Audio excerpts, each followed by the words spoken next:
Untuk kali ini, materi yang saya bawakan adalah kelanjutan buat Bapak Ibu yang sudah mengikuti webinar di sesi pertama.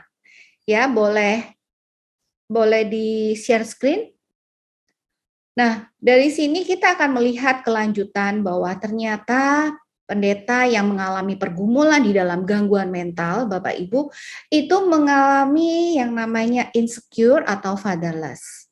Jadi ini adalah kelanjutan. Kalau di sesi pertama kami banyak untuk merefleksikan diri.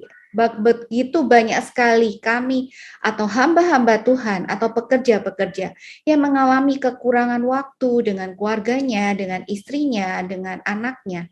Fungsi kesuamian dan fungsi kebapaan itu hampir tidak dialami oleh keluarganya.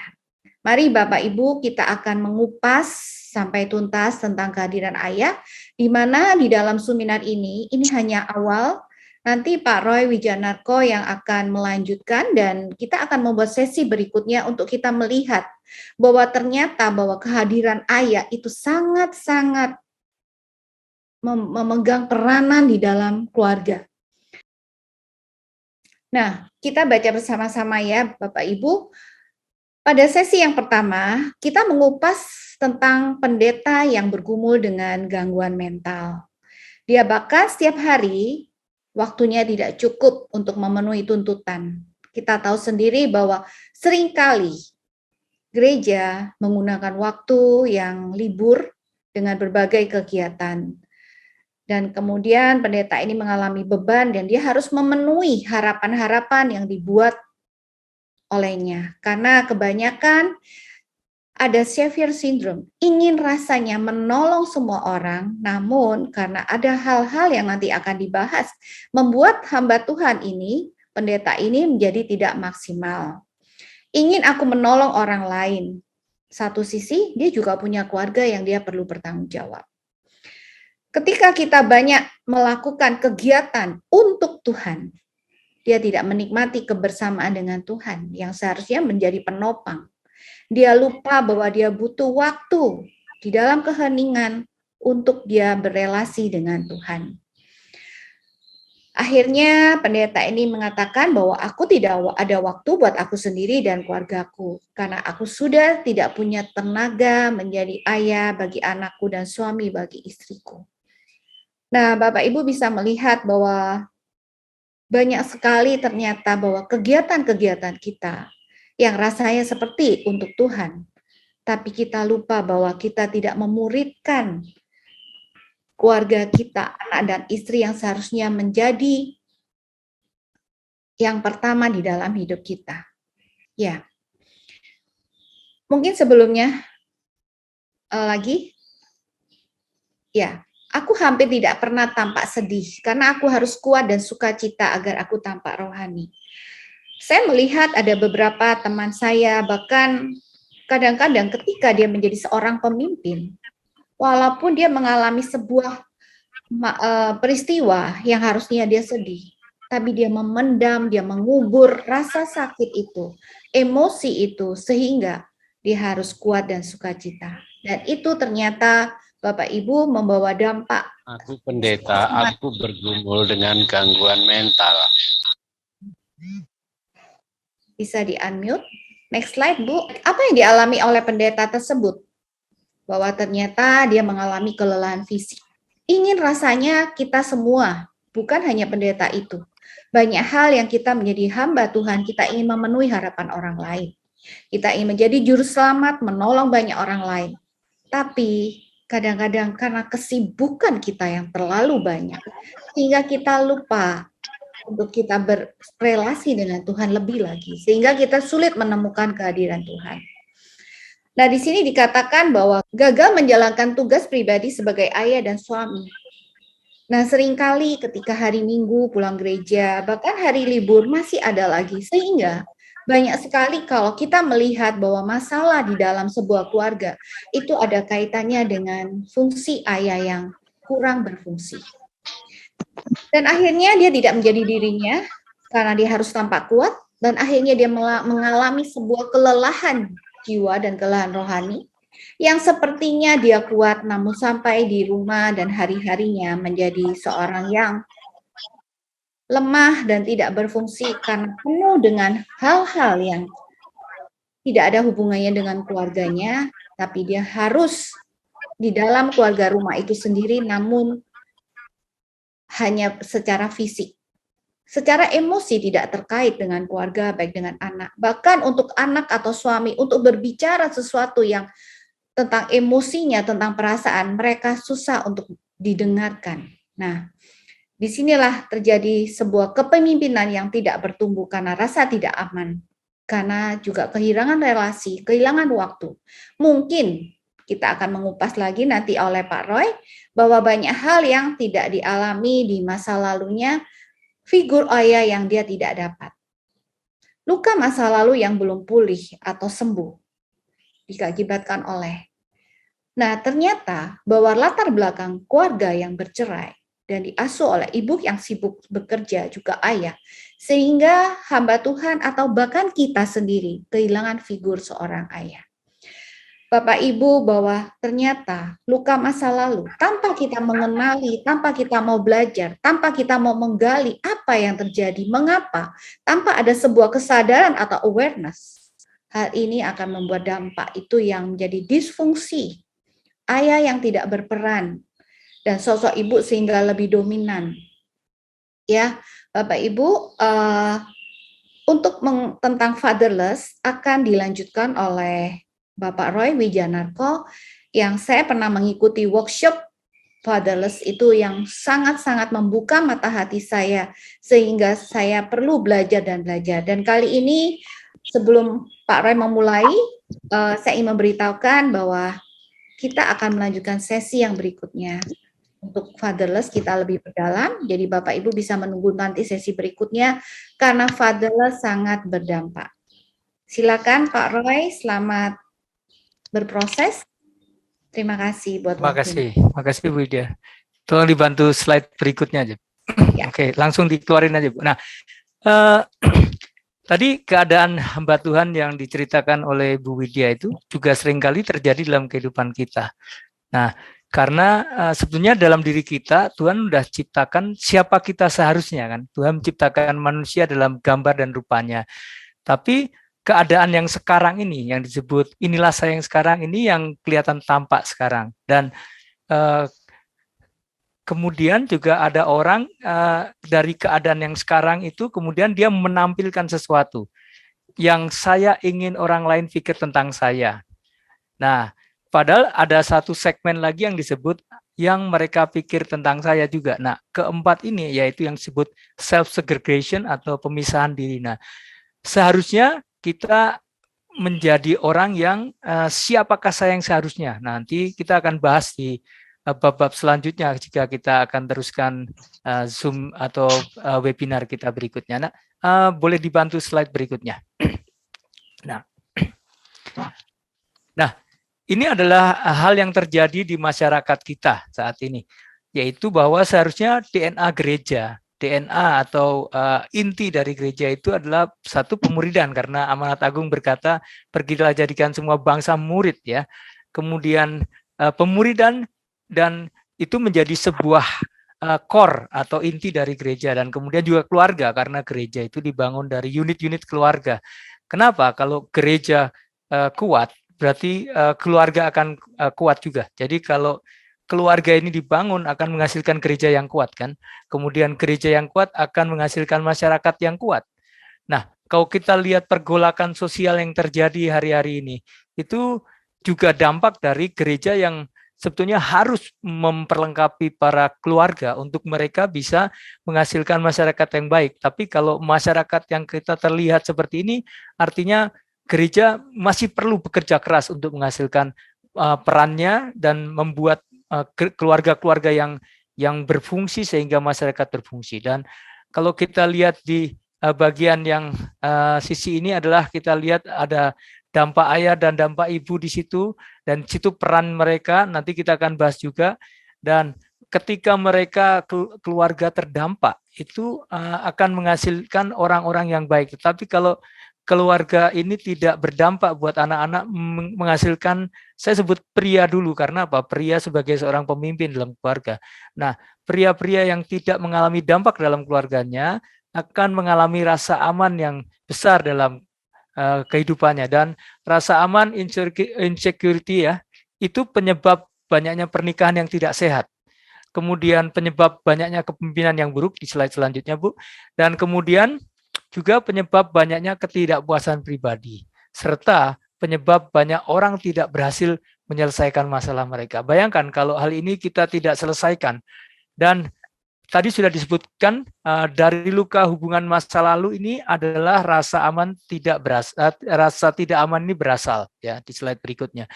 Jadi kalau luka atau hubungan masa lalu baik karena ayah, karena ibu yang tidak dibereskan, ini akan terus dibawa sepanjang kehidupan kita. Dan ini yang membuat banyak masalah di kemudian hari. Nah, saya akan menggarisbawahi di sini pagi ini tentang ketiadaan sosok bapak atau fatherlessness, ya, yaitu cacat yang paling mendasar di masyarakat. Kenapa? Karena seorang pribadi yang ayah ini pribadi yang memimpin dan memberi banyak hal dalam keluarga, tapi kalau seorang anak di dalam keluarga tidak mendapatkan sosok ini akan berakibat banyak. Nah, nanti kita juga akan belajar banyak juga tentang bagaimana Bapak di surga tadi ya. Nah, di slide berikutnya, ya benar, ini slide yang ini. Sesungguhnya aku akan mengutus, benar Bu, slide sebelumnya ya, mohon maaf, yang Maleaki. Ya, kita lihat di kitab Maleaki ya, pasal terakhir di ayat terakhir ya. Sesungguhnya aku akan mengutus Nabi Elia kepadamu menjelang datangnya hari Tuhan yang besar dan dahsyat itu. Maka ia akan buat hati bapak-bapak berbalik kepada anak-anak, hati bapak-bapak berbalik kepada anak-anaknya, dan hati anak-anak berbalik kepada bapak-bapaknya, supaya jangan aku datang memukul bumi hingga musnah. Ayat ini, kata-kata memukul bumi hingga musnah itu dalam bahasa aslinya itu dikatakan mengutuk bumi.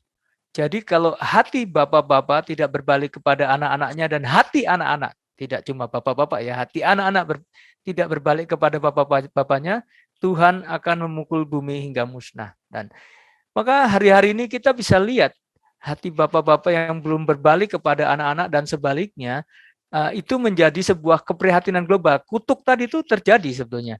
Kita lihat di slide berikutnya bahwa keprihatinan global yang terjadi di dunia ini adalah keluarga yang tidak berfungsi, dan akibatnya pasti kurangnya nilai moral, dan ada korupsi di sana, ada pendidikan. Ini 4 keprihatinan global yang didasari pada satu hal, yaitu keluarga yang tidak berfungsi, dan karena keluarga yang tidak berfungsi itu dihasilkan dari para pria yang tidak mengambil perannya. Nah, slide berikutnya kita dapat melihat bahwa keluarga yang tidak berfungsi adalah masalah terbesar di dunia ini, dan ketiadaan ayah adalah jantung permasalahan tersebut, dan ini menghasilkan konsekuensi. Apakah konsekuensinya? Kita bisa lihat di slide berikutnya, bahwa konsekuensi dari fatherlessness ini ada sumbernya, saya tidak asal menyebutkan di sana. Anak-anak dari rumah tanpa ayah lebih cenderung mengalami kemiskinan. Kemudian keterlibatan dalam penyalahgunaan narkoba, alkohol, dan putus sekolah. Kemudian orang-orang mengalami masalah emosi dan kesehatan. Kemudian bagi anak laki-laki cenderung mengalami masalah dalam kejahatan dan seksual. Serta anak-anak perempuan mengalami hamil ketika remaja. Dan ini yang terjadi, dan ketiadaan ayah ini sungguh ya, saya katakan 4 hal ini aja sudah sebuah masalah yang sangat mengerikan di tengah masyarakat kita, dan ini sedang terjadi. Dan ketiadaan ayah juga menjadi sumber perceraian. Kita lihat di slide berikutnya. Ini saya tidak usah sebutkan di mana, tapi di Indonesia ketiadaan ayah ini menjadi sumber perceraian di Indonesia. Halo? Slide-nya masih macet, Pak. Maaf. Oh, oke. Nggak apa-apa. Nggak apa-apa. Jadi di Indonesia itu kalau saya bisa sebutkan rata-rata angka perceraian itu sekitar 413.200 kasus per tahun.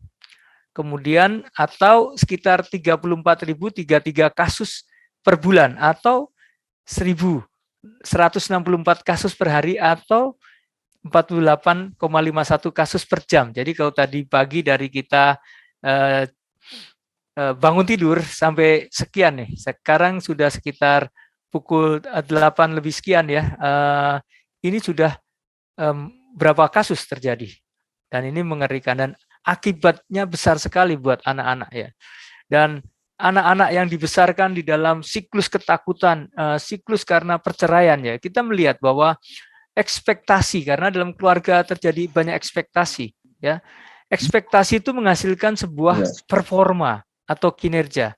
Dan performa itu kalau tidak tercapai menghasilkan sebuah kekecewaan.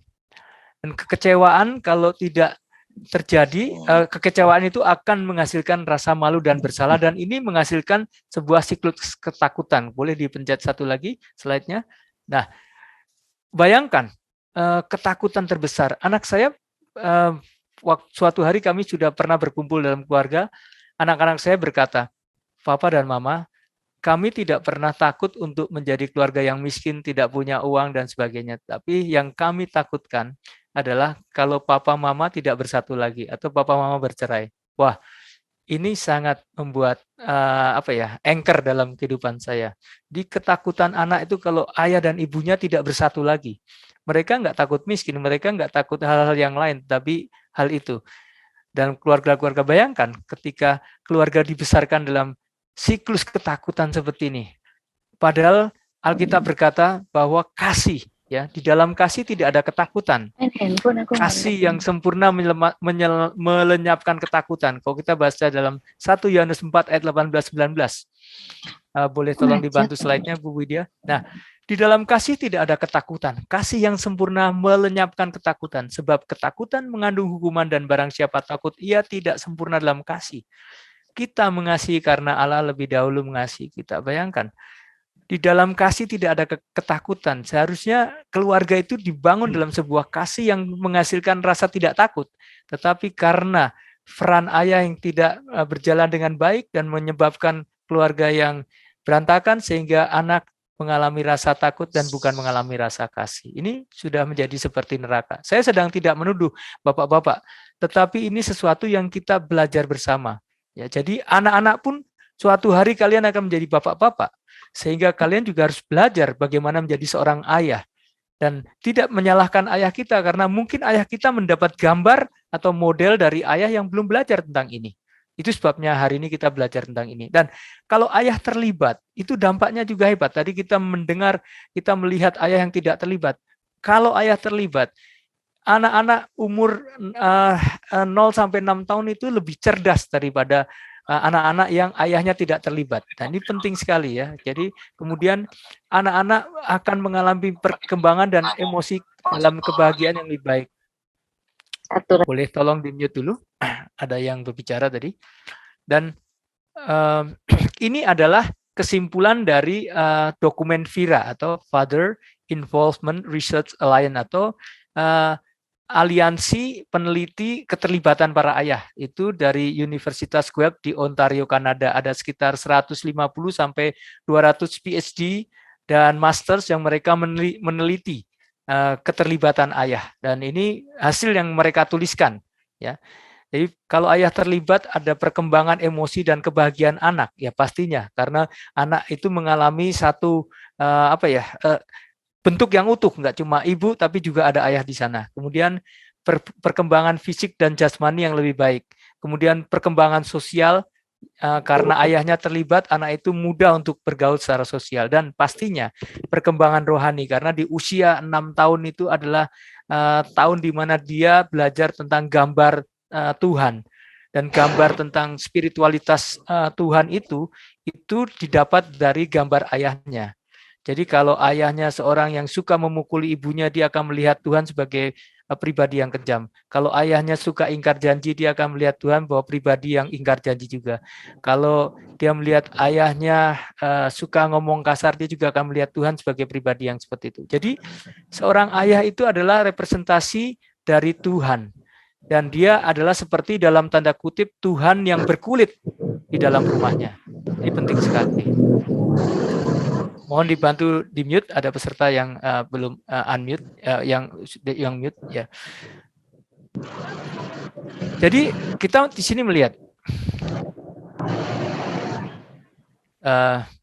boleh di mute Bapak Ibu, semua mic-nya dipastikan supaya tidak mengganggu. Oke. Jadi kita bisa lihat peran dan tanggung jawab orang tua itu sangat penting. Di sini Efesus 6 ayat 4 katakan, dan kamu bapak-bapak, yang dikatakan pertama bapak-bapak ya. Janganlah bangkitkan amarah di hati anak-anakmu, tetapi apa? Didiklah mereka di dalam ajaran dan nasihat Tuhan. Jadi kita lihat di sini ayah adalah figur utama pendidik dalam keluarga. Ya, boleh dipencet sekali lagi Bu Widya. Ya, ini penting sekali ya. Jadi ayah itu menjadi pribadi yang pendidik utama. Dan kalau kita ayah menjadi pendidik utama, menjadi figur, orang tua punya tanggung jawab dan anak-anak juga punya tanggung jawab ya. Anak-anak di dalam slide berikutnya, kalau kita baca dalam Efesus 6 ayat 1 sampai 3, di situ Tuhan Rasul Paulus mengatakan dalam firman Tuhan supaya anak-anak mentaati orang tua di dalam Tuhan ya. Kemudian menghormati, mentaati dan menghormati. Ya, menghormati itu penting karena di situ dikatakan kalau di Keluaran 20 dan ayat 12 dan Ulangan 5:16 itu hormatilah ayah dan ibumu. Ya, itu bukan untuk ayah dan ibu kita, tetapi dikatakan di ayat tersebut hormatilah ayah ibumu supaya apa? Supaya dipanjangkan umurmu. Itu keuntungannya buat kita, bukan keuntungan buat orang tua sebetulnya. Itu semua Tuhan mengajarkan prinsip otoritas ketika otoritas ada itu prinsipnya untuk orang yang mentaati otoritas itu mendapatkan manfaat. Itu kira-kira seperti itu ya. Kemudian hiduplah dalam teladan seperti Kristus. 1 Yohanes 2 ayat 6, barang siapa hidup di dalam Kristus, dia harus hidup seperti Kristus ya. Kemudian anak-anak juga mesti menyadari bahwa hidup kita adalah ibadah kepada Tuhan. Roma 12 ayat 1 itu dikatakan bahwa jadi saudara-saudara, demi kemurahan Allah aku menasihatkan kamu supaya kamu mempersembahkan tubuhmu sebagai apa? Persembahan yang hidup, yang berkenan, yang kudus dan berkenan kepada Allah. Itu apa? Itu adalah ibadahmu yang sejati. Jadi menghormati orang tua itu bagian dari ibadah kita juga. Dan jadi kita semua, tidak hanya ayah tetapi dalam peran anak atau keluarga itu semua punya peran masing-masing.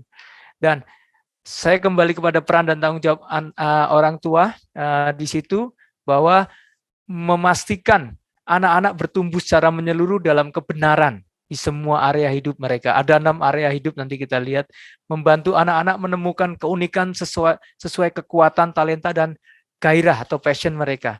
Membantu memfasilitasi anak-anak menemukan panggilan Allah sesuai keunikan mereka dan melepas anak ke dalam jalan hidup sesuai jalan kebenaran. Ini tanggung jawab yang nanti kita kalau di dalam training-training berikutnya atau webinar berikutnya kita akan kupas lebih dalam lagi bagaimana praktikalnya gitu ya. Dan kita lihat dalam pengembangan semua kehidupan, kalau Anda baca Lukas 2 ayat 40 dan 56, di situ katakan anak itu bertumbuh dalam hikmatnya, semakin besar, semakin dikasih Allah dan manusia, kira-kira gitu. Jadi tidak hanya sehat, kuat, tetapi dekat, memiliki kondisi spiritual yang bagus, fisik yang bagus, emosi yang bagus, intelektual yang bagus, sosial, dan environment. Environment itu sesuatu yang tidak disebutkan di 5 hal sebelumnya. Ya, ini kira-kira peran manusia. Dan ini tercermin dari apa yang dilakukan oleh Bapa di surga. Ketika terjadi pembaptisan oleh Yohanes Pembaptis kepada Yesus, tiba-tiba terdengar suara di surga yang mengatakan, inilah anakku yang kukasihi, kepadanya lah aku berkenan. Kemudian di Matius 17 ayat 5 juga dikatakan waktu inaugurasi di gunung ya. Inilah anakku yang kukasihi, kepadanya lah aku berkenan. Dengarkanlah dia. Nah, di sini kita bisa melihat bahwa Bapa di surga pertama mengafirmasi Yesus, menyatakan identitas yang jelas. Inilah anakku. Ya, yang kukasihi, ya itu jelas ya. Kepadanya lah aku berkenan. Itu afirmasi potensi dan menghasilkan rasa aman. Jadi ada otoritas moral juga, dengarkanlah dia ya. Jadi dari ayat-ayat ini kita bisa membuat 4 kesimpulan ya. seorang ayah, seorang bapak di surga sudah melakukan itu, menetapkan otoritas moral. Bapa di surga memberi manfaat kepada Yesus ketika Yesus taat kepada Bapa dan melakukan segala firman-Nya, kuasanya menyertai dia. Ya. Kemudian semua yang dilakukan Yesus itu seperti penuh otoritas. Karena apa? Karena ada penegasan dari Bapaknya. Ya. Kemudian ayah yang menganugerahkan identitas ini penting. Ya, inilah anakku yang kukasihi. Ya, inilah anakku. Jadi anak-anak sekarang perlu mendapat identitas yang jelas di dalam Tuhan. Identitas mereka adalah anak-anak Allah. Ya, ayah yang menyediakan rasa aman secara emosi, tidak hanya menyediakan bahwa uang cukup di rumah. Oh, saya udah nyari nafkah ya. Sekarang tugas yang lain tugas ibu, bukan. Tetapi dia membangun atmosfer, ada AC di rumah ya, ada atmosfer kesejukan, ada atmosfer kasih, ada atmosfer yang membangun anak itu untuk anak-anak itu bisa bertumbuh di dalam jalan kebenaran. Dan ayah yang memberi afirmasi potensi ya, menegaskan, karena afirmasi adalah pendidik yang lebih baik daripada sekedar koreksi, bukan cuma bilang kamu ini, kamu salah, kamu ini, bukan. Tapi ayah yang benar-benar melihat potensi bahwa anak ini akan menjadi generasi yang lebih baik di masa depan dan dia mengasyir. Dan ini perlu ya, ini saya membuat sebuah tabel yang saya pikirkan bagaimana bahwa kehadiran ayah saja itu sebenarnya tidak cukup, tetapi kehadiran yang berfungsi itu lebih penting. Dan ini ada step-stepnya. Kalau Bapak Ibu itu silakan Bu Widya di pencet semua. Nah, untuk ayah berfungsi, pertama dia mesti memulihkan kerusakan yang terjadi di rumah. Ya mungkin baru mendengar training atau seminar ini sekarang, dan nanti kita membuat komitmen untuk kita perbaiki apa yang terjadi. Kemudian mulai mengambil peran ya, 4 peran. Otoritas moral, memberikan identitas, memberikan rasa aman, dan mengafirmasi potensi. Bayangkan kalau 4 ini bisa kita lakukan, ini akan seperti melepaskan jalan anak ke dalam tujuan mereka. Dan kita lihat kehadiran kita di sini, kehadiran yang 0 sampai 100 ini kemudian membuat hal yang signifikan di sini kalau kita melakukan ini, sehingga menjadi ayah yang berdampak, dan ini membuat dampak yang sangat positif kepada anak. Tetapi kita lihat kalau ayah yang hadir tetapi dia tidak menegaskan potensi, dia tidak ada kejelasan tentang tujuan, berlaku kasar dan sebagainya, dan ada kasih yang bersumber kepada diri sendiri, dan ini menyebabkan rasa malu, bersalah, dan takut tadi itu yang saya sebutkan. Dan ini sepertinya di area ini adalah ayah yang tidak berfungsi, yang tidak berfungsi seharusnya. Jadi kehadiran saja tidak cukup, tetapi hadir untuk berfungsi dan menghasilkan anak yang mencapai tujuan mereka. Itu kira-kira ya. Oke, di slide berikutnya. Dan saya juga menyebutkan ada 5 peran ibu juga di sini ya. Ini juga nanti kita bisa bahas detail di dalam pertemuan-pertemuan selanjutnya, bahwa ibu punya tugas meneguhkan peran suami. Kalau banyak ibu yang bersikap dominan saat ini, saya tidak dapat menyalahkan para ibu-ibu karena sikap dominan para ibu, karena mungkin bapak-bapak banyak yang mau tidak untuk berfungsi. Jadi udah ibu aja, udah urusan ibu aja.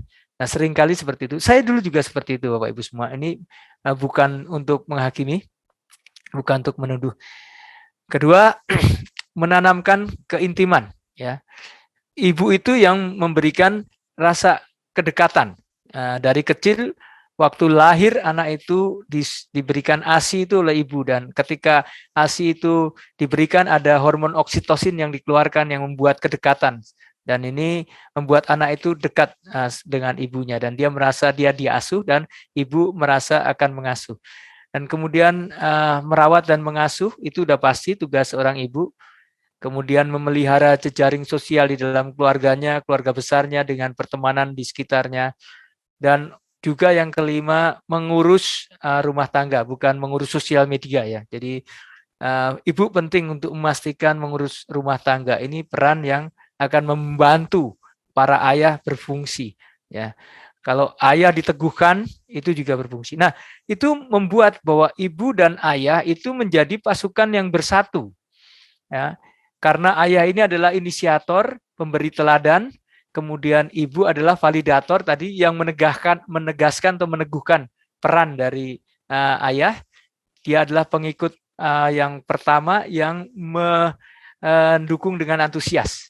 Kemudian anak sulung itu menjadi pengikut kedua yang mengikuti teladan dari pengikut pertama, supaya tiga ini kemudian menjadi pasukan yang bersatu. Itu sebabnya kita juga percaya dalam Alkitab banyak hal tiga, karena tiga ada jawaban ya.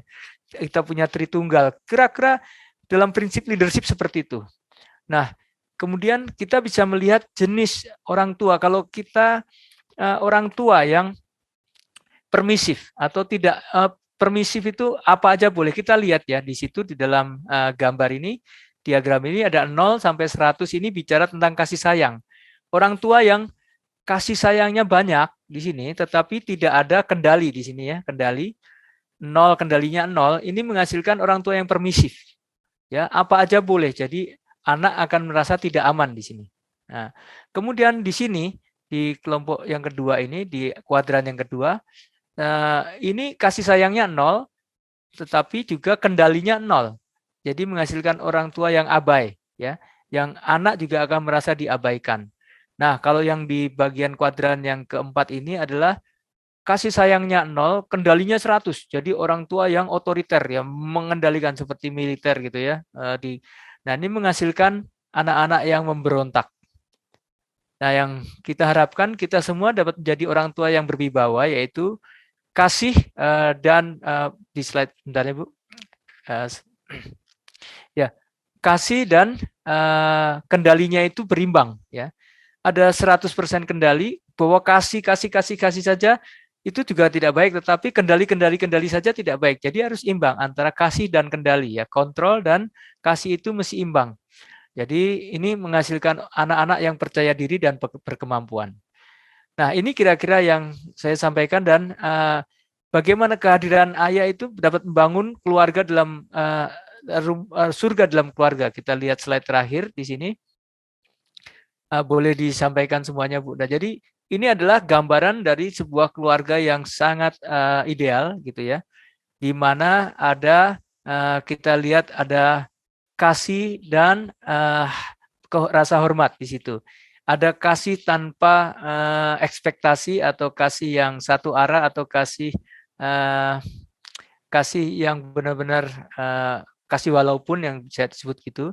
Kemudian di sini ada firman Tuhan dan doa itu menjadi dasar. Ini dasar dari rumah, dan keluarga itu memiliki misi dalam hidup. Keluarga itu juga punya sistem pembuangan, yaitu apa? Rasa insecurity tadi, rasa tidak aman, atau ada pengampunan di sana.